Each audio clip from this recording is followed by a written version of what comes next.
We regard 2022 as the post-pandemic era, and many of us are having conversations around how do we rebuild our tourism industry in a sustainable way and prevent ultimately what could become yet another bigger pandemic as a result of insult to our planet. What happens when ecotourism and technology with best practice actually collide? And today we're joined in having a conversation with three leading industry players in the travel and tourism industry to learn how tourism businesses can develop sustainable products and services that can make a true difference. Today, we're joined by Colin Bell of Natural Selection, welcome, Robert Moore, owner of the Moore Family Collection, and Vincent. Thank you. I hope I will pronounce your name right in Dutch, Kouwenhoven. Oh, close enough. Great. Vincent is the founder of Green Safaris, and all of our panel today, our three leading industry players, operate in more than one country.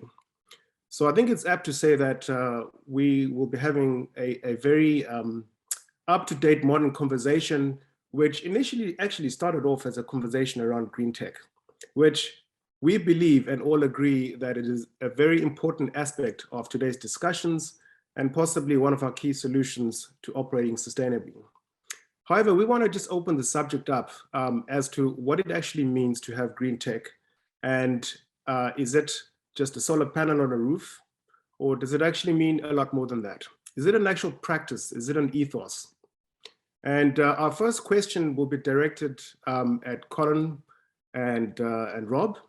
But before we do that, I think it's important to put some perspective as to who our panel members are. I will start with you, Colin. If you could please introduce yourself, followed by Rob, and then Vincent. Hello, folks. My name's Colin Bell. I was fortunate enough to enter the tourism industry in 1977, working as a guide up in Botswana mainly. And yeah, I've been instrumental in starting and running a couple of safaris which have operated in different countries throughout Africa. I now live in Cape Town and am a partner and co-founder of a company called Natural Selection Safaris, mainly Botswana, Namibia, and a little bit of South Africa. And about 10, 12 years ago, we did a book on the good, the bad, and the ugly of the tourism industry, which is all about green tech, because that was the big movement of the time. Everybody was running generators to power their electricity and their fridges and all the rest of it. And every hour we ran of a big generator, we put a half a ton of carbon into the atmosphere, and it was time for a radical overhaul. And we did a survey using a whole lot of environmental scientists of all the sort of prime lodges around Africa. And we only found about 50 lodges, 50, which really conformed to about a 102-point plan we looked at, including the sewage and all the rest of it. But we found that there were some really stellar performers, a couple of pirates, and then a whole lot of people in the middle who didn't understand the green tech. And we worked tirelessly behind the scenes, and it's remarkable how the industry's transformed. And I think today the industry is remarkably transformed, remarkably on song with all the new technology. And for a number of reasons, it's been very well improved. The efficiencies are so much better these days. And also the prices have come way down. So even if people weren't particularly environmentally focused, they could save money by going green. And so things like solar panels, as Beck says, you know, it was a real battle 10, 15 years ago to get folks to go and think about solar panels and that. But that's now done. It's hugely effective in rural areas. We get something like a 30% return on your money. In cities, I've got solar panels on my roof above here in Cape Town, and we get a sort of a 15% return on our investment. So it makes sense to do solar. But it's more than that. It's how much water do you pollute in your groundwaters? How efficient is your sewage plants? How effective are the plastics which we use or don't use in our lodges? Are we getting rid of them sustainably? Are we sort of looking at our downstream suppliers and making sure that they're not sending us lots of plastics?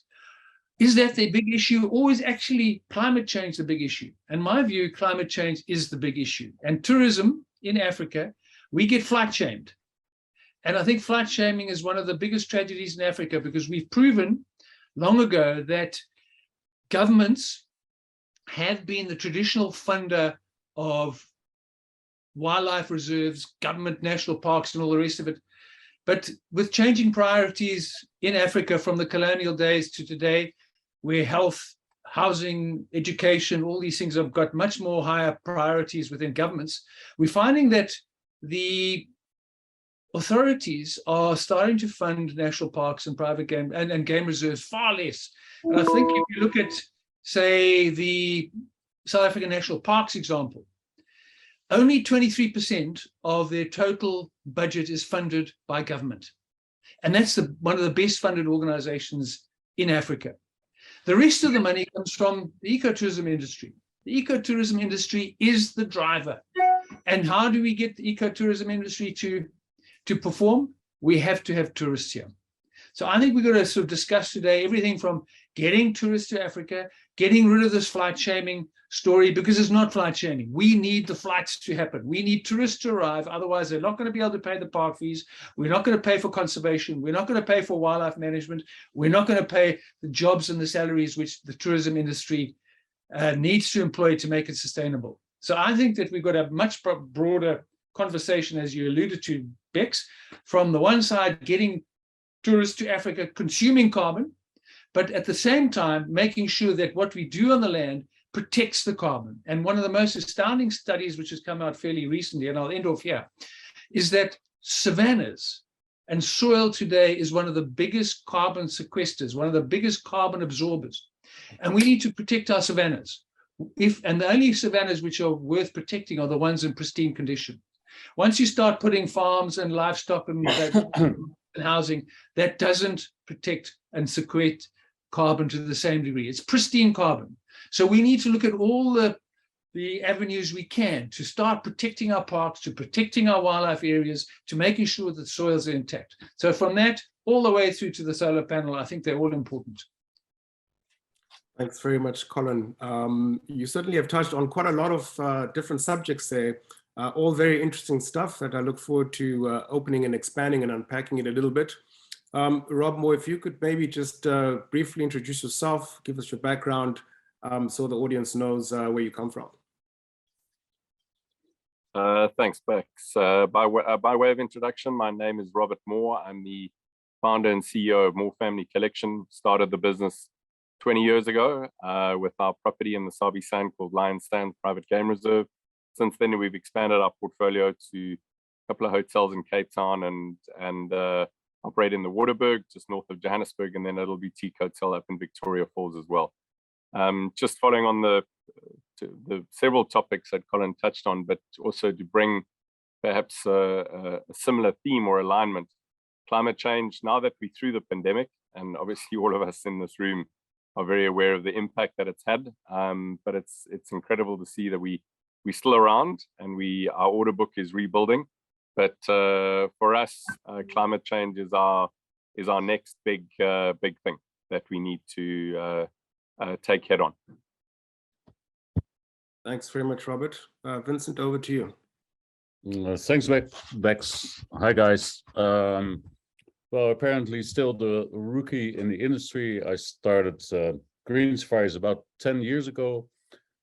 And I think it's fair to say on this topic that our driving force, the core of our rapidly expanding portfolio, it's all about jobs, jobs, jobs. It was about 10 years ago when I visited the Kafue National Park in Zambia.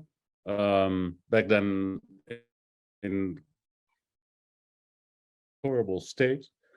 And it was so obvious to me that who are we in the tourist industry to expect the local population, which is doubling at light speed, not to cut down all the trees and poach whatever is left. If we don't involve them, engage them, and basically provide jobs in and around those parks, everything could be gone in the next 10 years.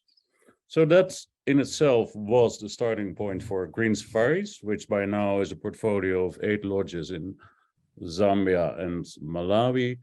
Some of them vested, well-known, integrated in our portfolio, like Tongabezi and Kayamawa. Others brand new, like Chisa, the bird's nest camp on the Busanga Plains in Zambia. But to keep it short, why did I call the company Green Safaris back then? That all started with something that had nothing to do with eco-friendliness in itself. I built the very first electric game drive vehicle, I dare say, on the planet about 11, 12 years ago.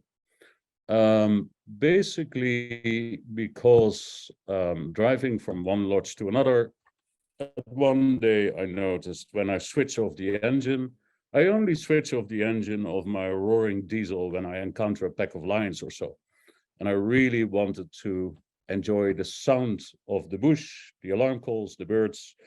And I went home, bought an old Land Rover and electrified it, and obviously had it solar charged. Back then, it was just about improving the customer experience, but it was the spark to start thinking about introducing new technology to operate these lodges with a way lower footprint whilst enhancing the customer experience. And I'm sure we'll get to many more examples of how that combination of creating jobs, and implementing new technologies in our build, in our construction, and in our operation basically really helps to reduce our footprint and hopefully, and I think by now that's proven, enhance the customer experience. Thank you, Bex. Thank you, Vincent. I think it's safe to assume that a lot of folks listening to this conversation we're having today come from very diverse backgrounds. And I think to kick it off, we've done very well to touch on the different subjects, but I just want to dial it back just a tiny bit with the first two questions, the first one for Colin and the next one for Robert, to maybe describe to us, really, when we talk about green tech in its traditional sense, Colin, could you just maybe define that for us so that people can sort of start to begin to understand the difference between pre-pandemic and post-pandemic, what we should be talking about? And the second question to Robert is to maybe expand a little bit to our audience in your own ways of describing green tech or clean tech or innovative practices, as I'd like to call it. What to you constitutes these practices? Sure. So what is green tech? Well, I think it's everything, as Vincent alluded to, it's everything which goes into making up a lodge. 10 years, 15 years ago, onto the Talek River in the Mara, the water in the Talek River was something like 5,000 times too dangerous for a human being to touch. And that is a result of all the effluent coming down from the lodges, because in those days we had septic tanks and we had the most appalling kind of water treatment systems. There wasn't a technology around. Today, totally different story. You can buy these packs which have got all the different aerators and processes, and you can take all your water from your showers, from your toilets, from your kitchen, and you can process it there through really efficient grease traps. And what comes out is almost Perrier. So the technology has improved in so many different fields to make sure that lodges which are being built and run today have the ability to have almost zero impact on the environment. So, and I think that grey water is one of the most important issues. And these latest sort of units, one of the most famous ones is in Japan. A lot of these little villages don't have big sewage systems, but the little all streets get together and they have these kind of combined little mini sewage systems to suit their little street. And the effluent which flows out of these things is clean water. And that's what's being now applied to lodges on a much smaller scale. And we can put in really good technology to clean up our waters using the latest technologies with a very small amount of electricity. So that's on the one hand. On the other hand is, how do you create the electricity? It's very simple. I mean, I remember when we did our very first luxury safari lodge where everything was solar, created off the solar panels. We had about 150 panels on this lodge, 10 beds. And it was quite remarkable how the solar panel and farm, we called it our oil field, became one of the most visited places in the lodge. Guests couldn't understand how they could have a hairdryer and ice all coming out of the sun because it is so new.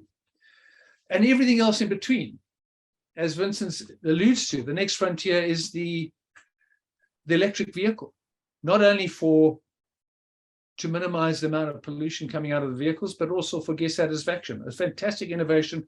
And there's a number of really good companies which have started out now constructing 4x4 electric vehicles. And the companies which have done that have reaped major benefits because of guest satisfaction. So not only a lot of these new technologies now readily available, but they also make financial sense, but they are mission critical, making sure that we are preserving the environment we're looking at. I come back to the soils. If we don't protect the soils, we're not going to be having a planet to look after. And the reason why I keep coming back to that, is that Africa is such a massive continent. You've all seen that map where you take the whole of the USA, you put the whole of China, you put the whole of Europe, you put the whole of Japan, you put the whole of India into Africa, and there's still space left over. And yet Africa is the one continent where we do have these open savannas. Africa is cleaning up a lot of the world's pollution in our soils, and we're not being rewarded for it. And this is one of the key issues which Africa needs to address. We are putting aside large chunks of Africa for posterity, for humankind, and also at the same time, we're doing our very best to make sure that these areas are looked after. And a byproduct is carbon sequestration, carbon sinks. And it's all of these things which come into one big mesh and one big matrix, which when you start to put them together, it makes it mission critical that the safari tourism industry in Africa not only survives, but thrives. And there, as Rob said, remarkably, we came through COVID relatively unscathed. I mean, we've all had to eat into our pension funds. We've all had to chip in to survive. And some companies have found new shareholders to recapitalize them. But the remarkable thing shows how resilient this industry is, that we all got together and there's been very few casualties on the big picture level. And somehow these companies and the tourism industry as a whole, right the way through Africa, needs to be rewarded by tourism. People often say to us, how can we contribute? Well, for me, the simple way you can contribute to climate change and to conservation and biodiversity protection is to come on safari to Africa. And once you've made that decision, you're going to be starting to do good. The second thing is try and select companies which are at the forefront of doing good. But just even coming on holiday, you're becoming one of the best conservators on the planet. Well done, Colin. Thank you very much for that. Over to you, Rob. There's I guess, some practices that Colin has just mentioned there, which we hope Robert can expand on because it goes beyond the technology. I think we all agreed earlier on that the technology is very important, and it's very important for audience to understand that these things have to be in place. But could you maybe elaborate a little bit of what it actually takes to then make and put that that green tech to good use in other practices? Yeah, I mean, my response here is slightly contrarian to the topic, green tech, because I think for the last sort of decade, a lot of properties have used tech and innovation. I can put those two together to reduce their impact on the reserves where they are located. But if you take a step back, and I think just let me dwell on that point. So on tech, one of the key aspects that we've used technology for is measurability, because the key thing about what we've tried to do as an organization is change people's behavior and change habits. And we know whether you're running a manufacturing business or a consulting business or a tourism business, the key thing in terms of changing people's behavior is to create the policy and then to monitor it and measure it, and in that, and we've used a lot of technology to measure our successes and sometimes our failures. And then by doing that, it's guided and improved our policy towards reducing our impact. So technology from a measurability has played a key part in our approach and our strategy. But I think if, for me personally in our business, if you take a step back and you look at if I go back to my opening remark around climate change, technology, yes, it has a role to play at the properties, in your construction, in your operating procedures, your black and gray water plants, your aircon, management, etc., and in basically improving your efficiency, reducing your waste. But the bigger issue is the pressure on these conservation areas. We could be putting out the fire in the camp with green tech, but we're unaware of the threat that's coming at us from outside, and that's why it is great to hear Vincent remarking on jobs. And unless the ecotourism can involve local surrounding communities and make them part of the ecotourism economy, we won't be able to sustain these conservation areas. And just by simply protecting and expanding on conservation areas, that'll be our huge responsibility in terms of playing our part in reducing climate change. So I say contrarian, green tech, very important, been very useful to us in giving us insights into our operating structures to make them more efficient. But our biggest threat on this particular topic is very much the pressure that we are facing in terms of what's coming up against our natural reserves. Thank you, Robert. I want to just go back to Vincent. I think the job creation throughout our industry has been very well noted, that the tourism industry probably employs more than most industries, and it is certainly very important. And the big question around innovative practices is really around, how do we continue to create these jobs? How do we continue to have people hold on to their jobs, but also at the same time develop in a sustainable way that doesn't kill the very thing that produces these jobs? So I think there is a fine line as to what are the job creations and what sort of jobs and in what sort of environments. But maybe we can talk a little bit about on the question of ecotourism. As an ecotourism player, do you think that it is possible to not get involved in this discussion or space? Where are we going with the way in which we acquire our clients and have these conversations openly, so that this is the standard? We've come to a stage now where the green tech is all out there and it's become almost the standard. What is the next standard in the way in which we behave or influence behavior? And is there space for any ecotourism player to enter the space without being part of the conversation? Can I answer that, Bex, and referring to a couple of remarks by Colin and Roberts, but starting with the jobs, and I really want to focus on green and eco along the way. When the pandemic started, as a company, we took the decision to basically not lay off any staff member. That was a tough decision, not knowing whether the pandemic would be over in November or a year later, let alone 2 years later.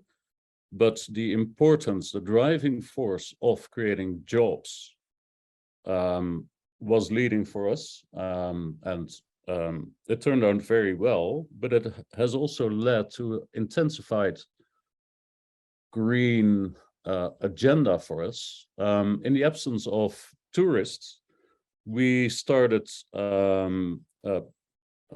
setting up a lot of organic farms in the areas surround our properties, and actually training our own staff and their families in hugely innovative farming techniques. As you know, a lot of the soil in African countries is completely depleted by the consistent overuse of pesticides and fertilizer. And if you look at organic farming methods, which are in a way ancient, but on the other hand, quite innovative at the moment, that is a great way to revitalize the soil and actually generating a way higher productivity than what is known in these countries. So we use the pandemic to keep our staff busy in a sensible way. And one of the first things we started doing was, with the help of some top-notch Dutch engineers, agro engineers in modern agro-organic farming, is to make a bit of a shift from our core business, and that is safari operations, to look at our operation as part of an ecosystem that is under threats. And I think Colin also addressed parts of that. And that also needs a lot of impulse, maybe not specifically out of the safari industry, but for us, it has led to now having flourishing organic farms that enable us to serve organic veggies at almost all of our lodges from farm to table, as another example I call it green agrotech, and it is amazing, and it's amazing for the communities surrounding us to see that in the absence of fertilizer and pesticides, you can actually grow a much higher yield than on the methods that are widely in use here. And to me, that is another example of an active contribution. The other thing we started doing during the pandemic was to seriously start addressing waste. And that has led to, well, where I'm here now on Likoma Island in the middle of Lake Malawi, there is a massive plastic problem. People get everything from the mainland in plastic bags, and the island is often covered in plastic. We organize cleanup Likoma projects, and have just made a decision to invest in a plastic processing machine and to set up a local distribution or collection scheme for the people in all the different villages to keep their villages clean, hand in the plastic, and our machine will turn that plastic into school furniture or bricks or whatever with a huge durability. It's a relatively small investment, but it will be a massive game changer again. And that's, you know, is it green tech? Yeah, I guess it is. What we keep trying is consistently look at all the problems in terms of sustainability and pollution. And luckily, the technology is improving at light speed, or the cost of those technologies is coming down, and lodges can actually play a role in an aspect like that. Probably well-known other example is we have a factory here called Katundu Workshop, where sometimes 65 ladies who are not on the payroll of the lodge produce these magnificent chandeliers, which are sold worldwide, made out of the bottles that our guests emptied at the lodge. With a glass crusher, they are turned into beautiful pieces of art, which are actually selling pretty well. And there's this constant drive, again, getting back to jobs, and green tech. That's, I think, each and every one of us could still improve on. Final addition is carbon footprint. What I noticed, and sometimes annoys me, is that there is so much lip service going on in the world when you talk about carbon offsets. About a year ago, I sent in a team of WizKids through all our properties to do meticulous measurement of our embedded footprint, the build of the lodges, all the meters of pipes, plastic pipe, the soil. We figured out that to plant 4,000 to a combination of footprint. Out of meeting with my local reforestation foreman, who reported that we planted 31,000 trees last year. Now, too often you see even big hotel chains claiming they're carbon neutral, and I'm sure they subscribe to some kind of beautiful scheme in Costa Rica, but we'd like to do it ourselves. We just plant these trees here on the island, and we invite our clients to plant trees on the island, and they love it. And it's a great way to ensure that they come back every other year or so to see how much their tree has grown. There is a tremendous lot we can do. And in conclusion, what I've seen coming out of the pandemic is that the trend in the markets, our core markets, US, Europe, wherever, to step onto something called engaged traveling, to not just have the best safari and the best guides and the best parks, but to actively contribute and engage in the bigger challenges that we're trying to deal with, is definitely on the rise, which is a great thing. Well, congratulations to Green Safaris for all those innovative ideas that you're doing, even on that island, that beautiful island I've spent some time at. And earlier on, we talked about, how do we influence behaviors? How do we change behaviors from what we've seen previously? And how does the industry separate the people that are doing the right things from the people that aren't actually fully vested into operating in a way that protects the planet? And this is a question for you, Rob, is how can travelers and the travel trade actually start to identify those establishments, such as all of yours, the 3 establishments that you've all spent years building? How can the trade actually begin to identify the people that are making a true effort and start to direct the traffic towards those people that are making an incredible difference, not just for people in Africa or for Africans, but for the planet?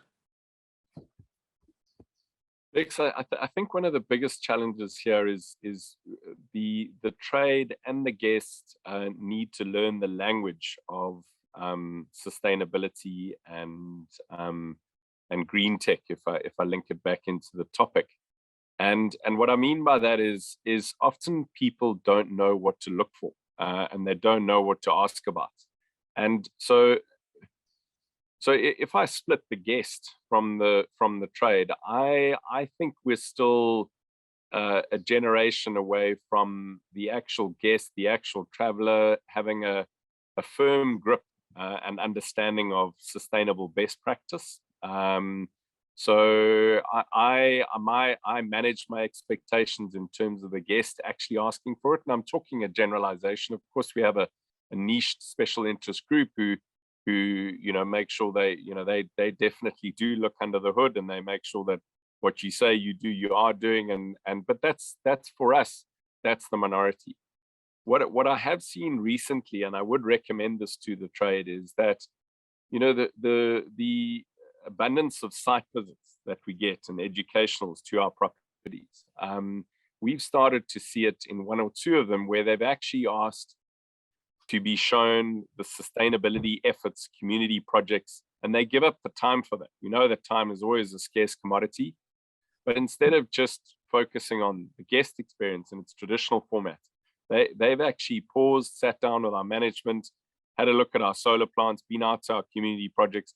So they've got a true sense of 2 components. 1, what's the tangible, what we're actually doing, and 2, the kind of passion and language of the staff.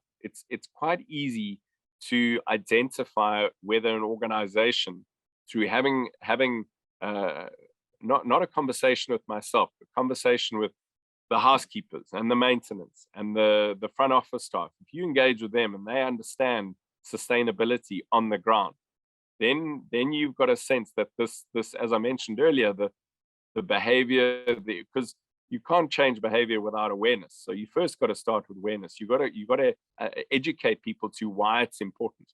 Then you can get behavior changing. And I think that so just to close out. So for me, the recommendation to trade, very difficult to do it online, very difficult to do it through the media. I mean, we all struggling at this day and age with false information and is it true or is it untrue? So I think, but because they are already visiting properties to check on the quality of our guest experience so that they can reference back to their guests, add a component of sustainability, spend time with management, engage with the people on the ground, and almost create maybe their own checklist which allows them to assess the credibility of an organization's sustainability efforts.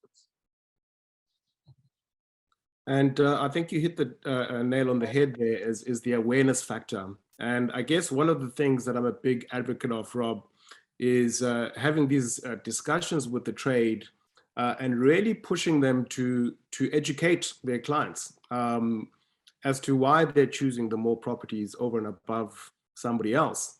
And I guess for me, the nirvana is one day I talk about this whole effort that one day I would like to be able to choose the kind of clients that visit our properties. Whether that's realistic or not, it's a question, but I think we all need to be striving somehow for nirvana. But you talk about 10 years, which is quite an interesting concept. I mean, I almost have anxiety when I hear 10 years, because 10 years seems like a lifetime almost.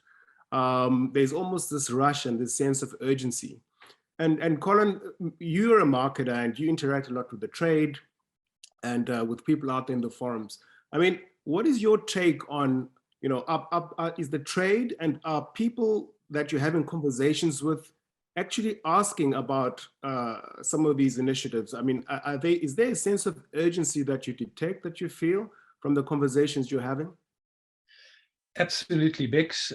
You've seen it in your companies, ABC, African Bush Camps. We're seeing it from the customer all the way through. And there's such a greater demand for transparency.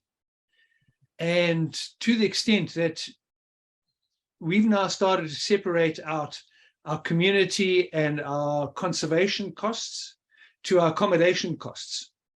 And we thought there would be a hell of a lot of pushback. There were some Kenyan companies, I'm thinking of Kampia Kanzi, they were kind of almost pioneers of setting aside a community kind of levy, which went into their trusts and did all their work out there. But in Southern Africa, it was kind of a new concept to show exactly how much was there for community and conservation and all that type of stuff. And we introduced it this year. Absolutely no pushback. We're finding that we got an extraordinary amount of debate about the cost of the accommodation. People are always looking for a good deal on the accommodation and all the rest of it, but nobody ever is questioning the community and the conservation portion. So we want to get to a stage, we've sort of ramped it up over time and still not reflecting the true amount of what we're putting aside for communities conservation, but we want to get that figure we want to be able to divide it up into accommodation, so your food, your booze, your all activities, all that type of stuff, and then this big chunk over here which goes into communities and conservation, and make that real. And it must be auditable and must be shown that that's the real number. And we're finding that separation is starting to help people understand what portion are they paying for the drinks and the facilities and what portion really goes to what's out there. And maybe there's going to come a time when there'll be an auditing standard and an auditing company which can go around and sort of audit those kind of numbers to make sure that people aren't pushing a whole lot of the costs from here onto there. So I think that the transparency is going to become the next big frontier, especially in Southern Africa. We've kind of always just lumped everything inside there. There's your price, and that includes my booze, my accommodation, my activities, and my conservancies and my communities and my anti-poaching and I think that time's gone. People want to see a separation, and we in Southern Africa need to embrace that more. That transparency, I think, is going to be the big future, and I think we need to really make sure that the next step after the transparency is the kind of making sure that the auditing is done correctly.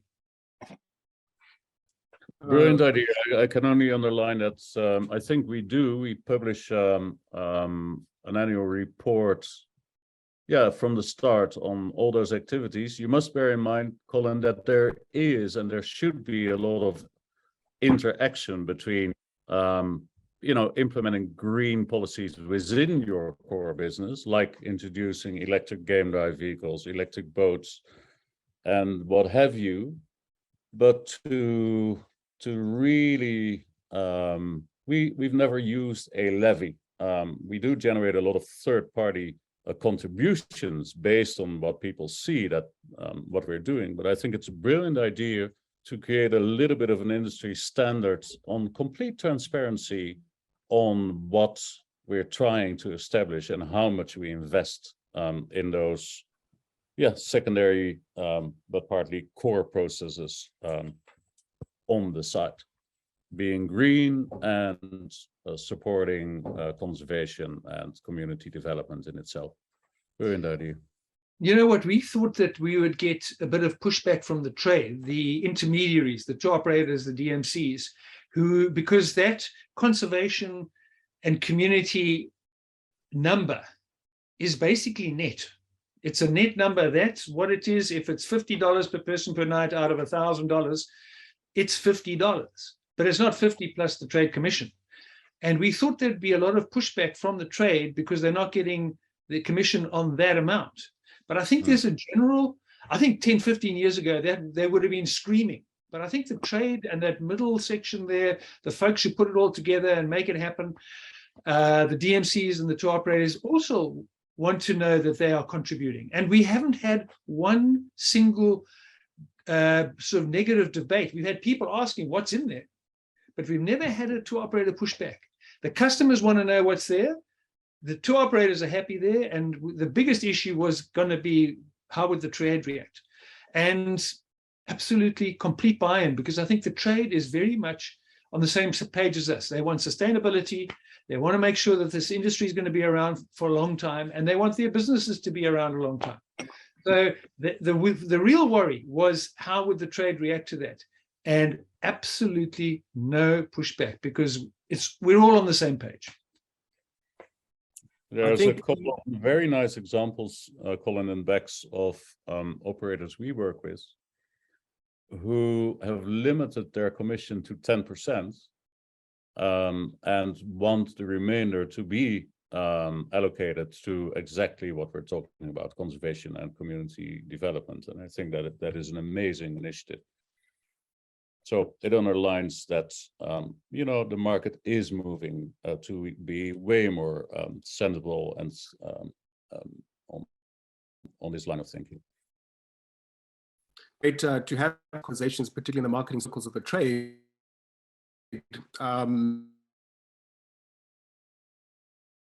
buy in and understand what that hard cost is come rain or sunshine. So I think you're absolutely right, Colin. The transparency discussions are becoming something that's really prevalent. And I guess with that, the next big question, and this question is thrown to really all three of you, the things that you are all doing and putting in place in your properties are really commendable. And it's not really about costs, really it's about doing the right thing by the planet.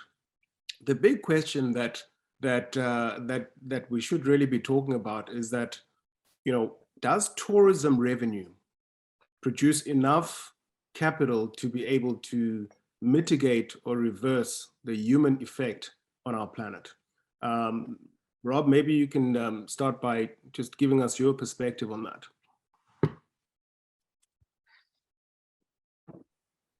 Sure. Bex, I think, look, it's a global challenge and needs global support. So it's not a solution that the tourism industry can deliver on. I do believe that it can play a significant role. And I think, again, for me, I applaud and I respect, and we do this ourselves in terms of making us as efficient and as light on the planet as possible where we operate. But I do think the growth of the ecotourism industry is essential to the preservation of untouched land at this point in time. That land will not remain untouched unless we're able to I guess give it usefulness to the human. We are, whether we like it or not, we are the apex species on this planet.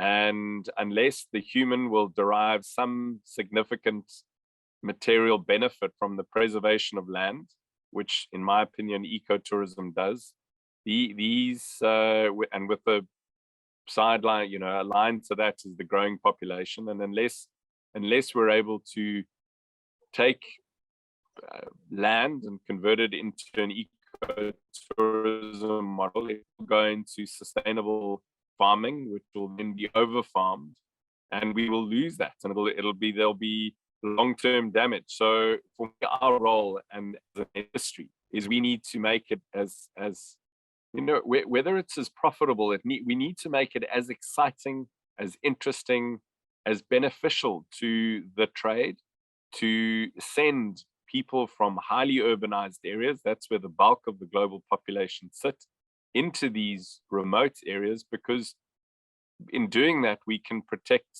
land that's currently under threat.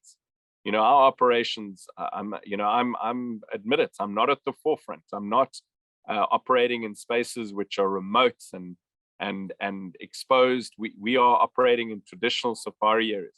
But as a human and as a conservationist at heart, I just hope that this ecotourism industry continues to grow exponentially, because in doing that, we can protect vast areas of land. And in doing that, we can slow climate change and hopefully stop it within the next 3 to 5 years, which I know there are global targets to achieve. Vincent, what do you think of this $1 million question, literally? I think Robert's point of the fact that this is a global challenge is definitely my sentiments that I share. Because I live close to the problem, it doesn't mean that I have all the solutions to it. We need the support of the entire planet in order to resolve this big challenge. What are your thoughts, Vincent? Yeah, you know, I've been doing this for like 10, 12 years now, and with a lot of passion, but I sometimes feel like it's a drip in the ocean.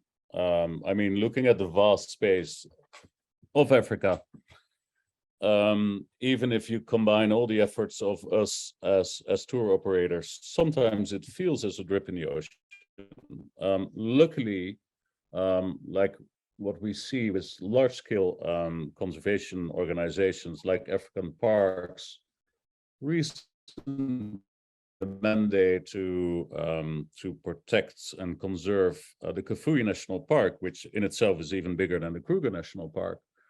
There's a bit of light at the end of the tunnel. There's only so much you can do as an operator with a big or a small concession. We need really strong and well-funded organizations like the Nature Conservancy, African Parks, and the likes. And I see a growing trend of governments engaging hugely professional organizations like that.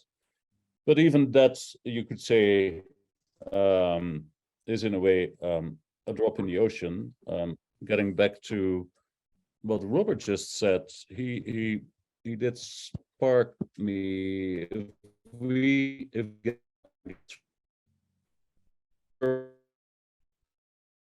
where they can see the impact of conservation and sustainable operations better than where we are operating. And it can be very inspirational. I often have these talks with our guests at the fireplace, coming back from a game drive or whatever, that they really go back inspired. They hear the total ban of single-use plastics in our lodges. They see how much we invest in educating school children around the parks. We take them on game drives. Our guides provide lessons in the schools about conservation, and it does provide a lot of inspiration to our clients, hopefully to return and spread the word, and certainly stimulate their friends to not be inhibited by flight shame, to come visit us, because they can contribute way more than the impact of their flight to stay with us in Africa. Thank you, Vincent. Colin, you mentioned flight shame earlier on. You're a biggest advocate of people coming to Africa. What's your take on the economics of conservation in this space? Given everything that we do, which is all commendable, one of the things that Robert shared earlier on about, being able to take people around and inspire them, and Vincent has just mentioned that, we've had firsthand experience of being able to see what the impact of that is. And I guess my concern is how one scales that with people not necessarily having seen it before they've arrived. And it's in a way that's related to the question that, is there enough tourism revenue in order for us to find the solutions that we need to keep our planet in good shape? Yeah, Bex, it's a tricky one. The biggest issue we've got, going back to that map of Africa, where you get the whole of the States, China, India, all the rest of it, whole of Europe, is that with all this land and all the number of countries and the number of parks and all the rest of it, we only get 5% of global tourism. And to me, that's just staggering, that people are only too happy to hop onto crowded beaches in Europe and crowded places around the world. And I thought that one of the biggest issues coming out of COVID would be an appreciation for space and wild places. And I do believe that our time will come. And if we can grow the total amount of tourists arriving in Africa from that 5% of global traffic to maybe 8-10%, then we will certainly be in the prime seats, and we certainly will. But at the moment, we just, maybe it's brand Africa, maybe it's the perception that it's too far away. I don't know what it is, but we somehow get across, we've got to make sure that we start to attract more of the global tourism. 5% for a continent of our size, and the ease of traffic and the extraordinary experiences we deliver. And as we know, once a guest has been once, they come many times. But how do we get the vast majority of the world to not think of the continent as this basket case, that we have got extraordinary talent, we've got extraordinary service, we offer great value? I don't know, it's been the big conundrum we've been facing for 40 years. And on the positive side, we've also seen how over time, occupancies and arrivals have increased, but not in percentage terms, but in actual terms. But I think it's also a part of government, that government doesn't fully understand tourism. And until we get governments to understand tourism, they're not going to value tourism. And I think the Australians have got it absolutely right. Southern Africa and Australia, we're kind of level pegging in as far as tourism arrivals. We've kind of gone a little bit up in Southern Africa, and then Australia's gone to 10.4 million international fly-in arrivals. 10.4 for a rock, a barrier reef which is dying, some nice food, and a bridge, and all our color, all our attractions, all our cultures, all our senses and our space. And we can't get a fraction of what Australia gets. And I think it comes down to marketing. Our tourism boards are dysfunctional. A lot of the money goes into salaries, although they claim it's not the case. And I think somehow it comes back to the tourism industry not embracing enough local people. Going back to jobs, what you're saying, Vincent, but I think it's more than jobs. I think it's ownership. And until the industry transforms and we see a lot more ownership, the politicians are not going to take the industry seriously. If they're not going to take it seriously, they're not going to commit the resources to market. And if we're not going to have the resources to market, we're not going to get the numbers. So I think it's up to the tourism industry to transform, to really start bringing communities out of the mud hut into the boardroom, and to do it at scale. We've got to embrace communities at really, really big issues, not just jobs. I must say, I do agree with what Vincent said, but I think we need to go further. They've got to become shareholders in the product. And once governments see that they're shareholders, I think we've got a chance then for governments to start performing. Because at the moment, it's very easy for them. Elections are coming, health, housing, education, all these different things. We've got to change that narrative somehow. And then we can get brand Africa being better positioned, better marketed, because all our little efforts here and there from all these different companies is nothing compared to what governments can do when they have the motivation to turn that marketing tap on with some proper budget. If they fully understood the reach, in South Africa, 1 in 7 South Africans gets food put on the table every day because of tourism. 1 in 7. The tourism industry has got 3 times the amount of people in jobs than the mining industry. My goodness, if there's something in the mining industry, the minister's there and they're focusing. Something goes on in tourism, We have to change the narrative. We have to inspire the politicians to actually embrace tourism as their industry, and therefore put some budget behind it so we can start marketing Africa. And then I think we got a chance. But until tourism doesn't transform, until we don't see a greater share of local people's ownership, and it seemed to be largely a white industry, I think we're going to struggle. And I think it's up to us to now really reinvent the tourism industry. And I think it's happening. It started to happen, but it needs to be accelerated. And if we can have that going, then I think we've got a chance.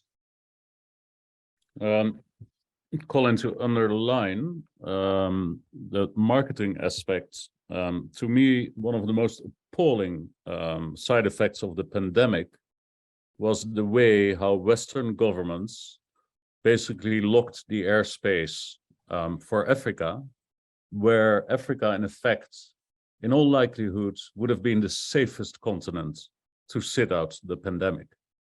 The numbers of, and it has nothing to do with amateuristic registration, the simple fact of the population, the low population density, the rural living, the high temperature, the UV lights, percentage-wise, the number of contaminations, let alone casualties in Africa, has likely been one of the lowest in the world. And it was absolutely appalling, the total lack of interest of Western industry on the impact, as you just stated, 7 out of 100 people in South Africa make their living out of tourism. Yeah. Sorry, one in 7. The impact on the economies of Africa of basically being shut off the rest of the world more than any other continent, and with that, the complete collapse of tourism was, to me, one of the most appalling side effects of the pandemic. We can put billions into development aid, but if we don't structurally promote tourism both ways, or enable tourism, like in the case in the past 2 years, where it would have been completely safe, we'll never get there. So, but there is hope. For example, the new government in Zambia specifically has stated that they want to grow tourism as a percentage of GDP from a meager 7% to 20% in the next couple of years. And, Wow. and that is about to happen and about to be facilitated with way more professional country marketing than we've ever seen before. The new president completely understands how massively important diversification of the economy is, and that tourism can play a major role in that without the need of massive investment in the first place. Well, I'm very encouraged having this conversation with the three of you. We could go on for hours talking about this and suggesting possible solutions. It's because our passion, it's our passion, Bex. The passion definitely comes out of all three of you. I feel like we barely started the conversation. But I want to commend all three of you for the businesses in which you represent and for your contribution to not only Africa, but to the planet. And I'm encouraged with what's happening in your organizations and many others that I have conversations with. So thank you very much for your time today. And hopefully this start of a conversation today will continue with others, and certainly that our audience begins to equally share the same passion and sentiments and roll out these conversations to get us to a better place. So thank you again for your time, all three of you, and thank you to Big Ambitions.